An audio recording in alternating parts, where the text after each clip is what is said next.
जय गुरु जी। संगत जी, मैं आज अपनी लाइफ का एक बहुत बड़ा एक्सपीरियंस आप सबसे शेयर करना चाहता हूँ।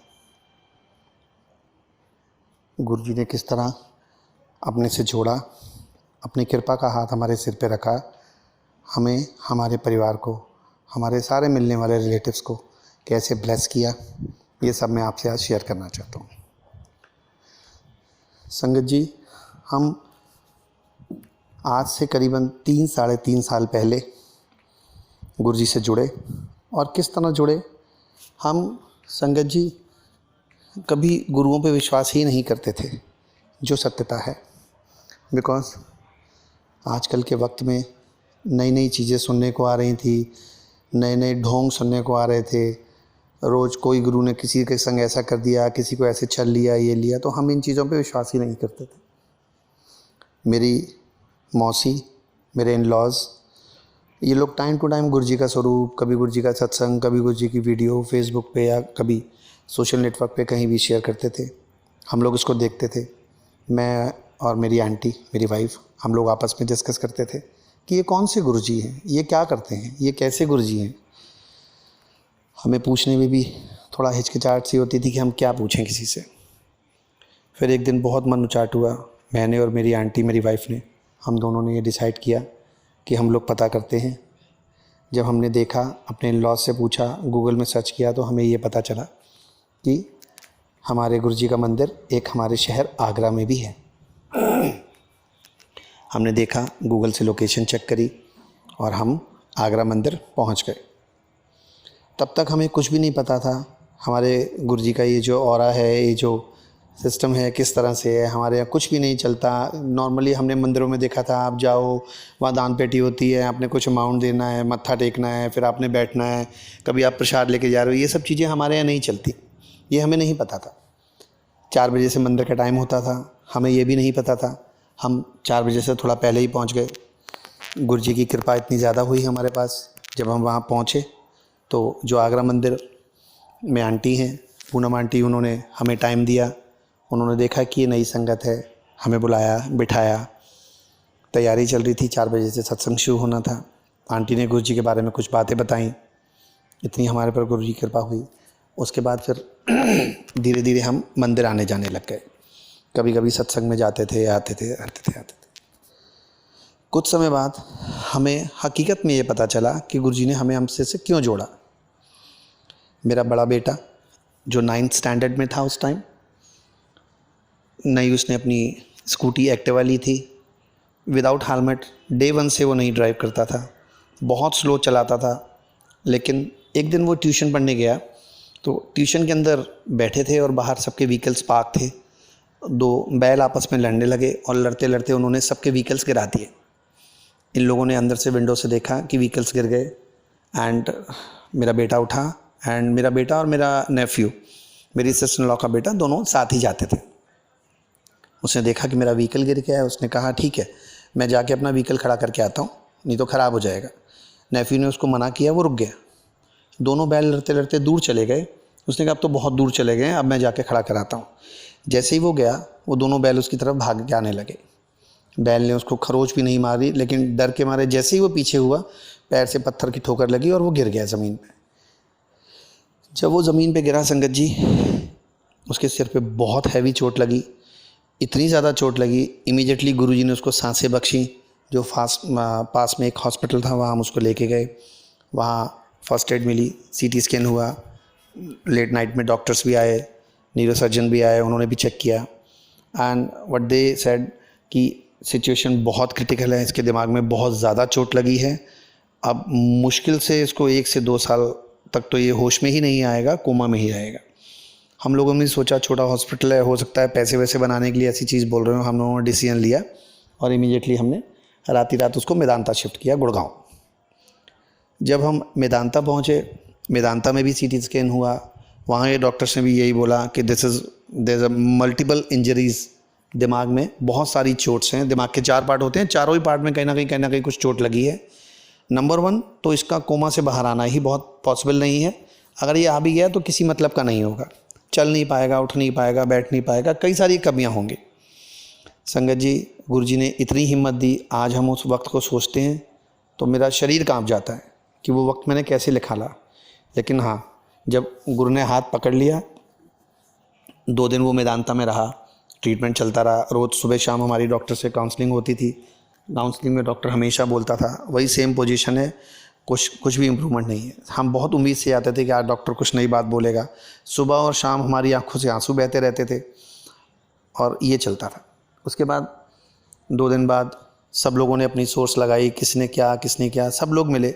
गुरुजी की संगत भी कई मेरे साथ मिल गई। दिल्ली की संगत में मैं जानता भी नहीं था, वो संगत भी मेरे साथ आके खड़ी हो गई। आगरा संगत में शायद ही कोई ऐसा रहा होगा जो व्हाट्सएप पे अपनी ब्लेसिंग्स नहीं देता था। मैं उन संगत से भी मिला जिनको मैं जानता ही नहीं था, वो संगत मेरे साथ खड़ी होती थी। आज हमारे गुरुजी के परिवार में इस तरह का माहौल है, अगर कोई छोटा है या कोई बड़ा है, सब एक साथ खड़े हैं कंधे से कंधा जोड़ के। और यही मैंने उस समय देखी ये चीज़। चलिए जी, 2 दिन के बाद जैसे तैसे हमें तीसरे दिन तक एम्स में हमें बेड मिल गया और हमने अपने बेटे को, जिसका नाम उपांशु है, हमने इसको शिफ्ट कर दिया एम्स में। जब हमने एम्स में शिफ्ट किया, उन्होंने भी आईसीयू में रखा। डॉक्टर से सीटी स्कैन करा। सीटी स्कैन करने के बाद डॉक्टर्स बोलने लगे बहुत ज़्यादा क्रिटिकल पोजीशन है, इसको बहुत लंबा टाइम लगने वाला है, मिनिमम 1 साल तो मान के ही चलिए, ये होश में ही नहीं आएगा। संगत जी, we are also human being. ये एक मतलब इंसान के अंदर होता है कि जब आप दिक्कत में आते हैं आपका सब डावाडोल हो जाता है, आप बहुत परेशान हो जाते हैं, आप मतलब बहुत ज़्यादा परेशान हो जाते हैं। वही हुआ हमारे साथ भी उस टाइम। हम बहुत डावाडोल हो गए। हमें कुछ मतलब मुझे ना बिल्कुल विश्वास ही नहीं था। मेरी वाइफ फ़ोन करती थी घर से, मैं अपनी आंटी को ये बोलता था, मैंने कहा कहाँ है तुम्हारे गुरुजी, मेरा बेटा देखो आज आईसीयू में है, कहाँ है गुरुजी। लेकिन गुरुजी की इतनी कृपा थी, मेरी वाइफ और मेरी वाइफ की सिस्टर, जो उनकी बड़ी सिस्टर है, मेरी सिस्टर इन लॉ, मेरे सिस्टर इन लॉ के हस्बैंड, इस परिवार ने उस दुख के टाइम तन मन धन से हमारे साथ खड़े रहे। मेरी वाइफ की सिस्टर ने बोला चिंता नहीं करो, हम गुरुजी के मंदिर चलते हैं। जब शाम के टाइम ये गुरुजी के मंदिर जाने लगे, सब लोगों ने ये कहा कि इस समय कहाँ जाओगे, तुम्हें जाने में 2 घंटे लग जाएंगे, यहाँ बेटा तुम्हारा एडमिट है। उसने कहा नहीं। जैसे तैसे मेरे ब्रदर इन लॉ से रिक्वेस्ट करी, वो लोग बड़े मंदिर गए, अंदर तक उनको जगह मिली। यहाँ मेरा बेटा आईसीयू में था, मैं अपने बेटे के पास था और मेरे बड़े साड़ू साहब वो भी मेरे साथ ही थे। मंदिर गई। जब मेरी वाइफ मंदिर पहुँची, वहाँ जब वो बैठे सामने, गुरुजी के सामने मत्था टेका, एक आंटी उठ के आई। आंटी ने उठ के आके बोला आप क्यों चिंता कर रहे हो, आपके बेटे की तबीयत ख़राब है, सब ठीक हो जाएगा। मेरी वाइफ को बहुत हिम्मत बची, बहुत हिम्मत बची। मेरी वाइफ गुरुजी के चरणों में गिर गई, बोले गुरुजी मैं आपको आज पिता बना के जा रही हूँ, कोई भी बेटी अपने पिता के घर से खाली नहीं जाती, मुझे मेरा बच्चा वापस चाहिए। मेरी वाइफ को आवाज़ आती है चलते हैं। आज मेरी वाइफ उस टाइम को याद करके बोलती है बिल्कुल मैंने साफ सुना, गुरुजी ने बोला हम चलते हैं। यहाँ मेरे बेटे के साथ आईसीयू में था। 2 दिन हो गए, 2 दिन से 3 दिन हो गए। 3 दिन के बाद मेरे बेटे को उन्होंने आईसीयू के बाद सेमी आईसीयू में शिफ्ट किया, जहाँ कि आपको पेशेंट के साथ रहना है। वो लोग ये बोलते थे कि आपको पेशेंट के कई काम अपने हाथ से करने हैं। संगत जी, धीरे धीरे धीरे मैंने अपनी वाइफ को बोला, मैंने कहा कहाँ है तुम्हारे गुरुजी, 500 को तो शिफ्ट कर रहे हैं। मेरी वाइफ ने कहा आप बिल्कुल चिंता नहीं करो, गुरुजी हमेशा हमारे साथ थे, हमारे साथ हैं, हमारे साथ ही रहेंगे। हम सेमी आईसीयू में आए। कई चीज़ें मेरे बेटे की उन्होंने मुझे सिखा दी, वो मैं साथ टाइम टू टाइम करने लगा। मेडिसिन्स के लिए कई सारी चीज़ें थी, वो बताने लगे, वो भी हेल्प करते थे, लेकिन हाँ आपको भी साथ में करना है। उस बीच में मेरा बेटा बिल्कुल होश में नहीं था। मैं अपने बेटे का चेहरा देखता रहता था, उसके बाल सहलाता रहता था, रोता रहता था। उसी दिनों में बीच में एकदम मेरे बेटे को फीवर आने लग गया। जब फीवर आने लग गया तो जो उसके न्यूरो सर्जन थे वो आए, उनके साथ और डॉक्टर आए, उनके साथ और डॉक्टर आए, ऐसे डॉक्टर बढ़ते गए। मेरे बेटे का फीवर भी 104 105 हो गया, 103 104 के आसपास, 5 के आसपास। जब हमने देखा ब्रेन इंजरी में अगर फीवर आ जाता है तो आप ये समझ लीजिए वो बच्चा फिर कभी बाहर आएगा ही नहीं, वो बंदा ही बाहर नहीं आएगा। ये गूगल बोलता है और मेडिकल साइंस बोलती है, यही वो डॉक्टर्स कहने लगे। जब वो डॉक्टर्स कहने लगे, भीड़ बढ़ने लगी, मैं बहुत परेशान हो गया। जो उसमें एक डॉक्टर थे, उनको मैंने 2-3 बार कांटेक्ट करने की कोशिश करी, लेकिन वो मुझसे कटने लग गए, मतलब मेरे से डिस्टेंस बनाने लग गए कि हाँ उनको मेरे से आँख से आँख मिला के कुछ बोलना ना पड़े। ज़बरदस्ती मैंने एक डॉक्टर को पकड़ लिया। मैंने सर आप मुझे बताइए तो सही, he is my son, he was South Indian doctor and he said कि just listen to me now, your son will never come back, never ever come back. And मेरे से हाथ छुड़ा के वो चला गया। लंबे तक ये काम चलता रहा, वहीं पे बेड पे सीटी स्कैन होता था, बहुत टाइम तक ये कार्रवाई चलती रही। उसके बाद 10 के 8, 8 के 6, 6 के 4, 4 के 2 डॉक्टर रह गए। उन 2 डॉक्टर में वो डॉक्टर भी था जिससे मैंने बात करी थी। अब ये माहौल देख के हमें ऐसे लगने लगा या तो कुछ बहुत अच्छा हुआ है जिसके चांसेस कम है एज़ पर मेडिकल साइंस, या फिर बहुत बड़ा बुरा हो चुका है जिसके चांसेस ज़्यादा हैं एज़ पर मेडिकल साइंस, जैसा उसने बोला है। फिर मैंने उस डॉक्टर को, अब वो डॉक्टर मेरे से और ज़्यादा कटने लगा, बिकॉज आई डोंट नो। मैंने ज़बरदस्ती उसको पकड़ लिया। मैंने, सर आप मुझे बताइए तो सही क्या है, आप मुझे प्लीज़ बताइए क्या है। वो डॉक्टर मुझसे बोला, Pankaj ji, are you doing any prayers on anything? I said, what do you mean? He said, I just want to say, जहाँ भी आप प्रेयर करते हो उनको पकड़ लो। I don't know what happened.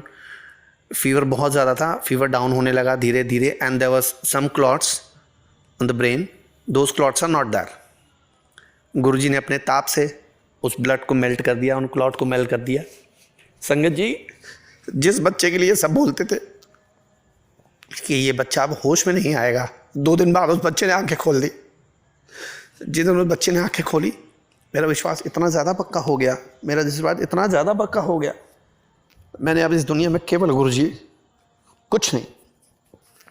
संगत जी, धीरे धीरे मेरे बच्चे ने आंखें खोली, देखने लगा, इधर उधर आंखें फिरने लगा, धीरे धीरे धीरे इम्प्रूवमेंट होता गया। 1 महीना वो एम्स में रहा, उसके बाद हम उसको घर ले आए।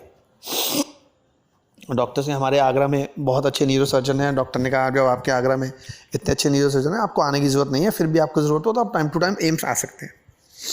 हमारा एक घर फरीदाबाद में भी है, हम वहाँ रुके, हमने एक विज़िट वहाँ से भी कराई, डॉक्टर से मेडिसिन दे दी, कार्रवाई चलती रही। संगत जी, 2 महीने के अंदर मेरा बेटा उठ के चलने लगा। पता नहीं गुरुजी ने क्या किया, आज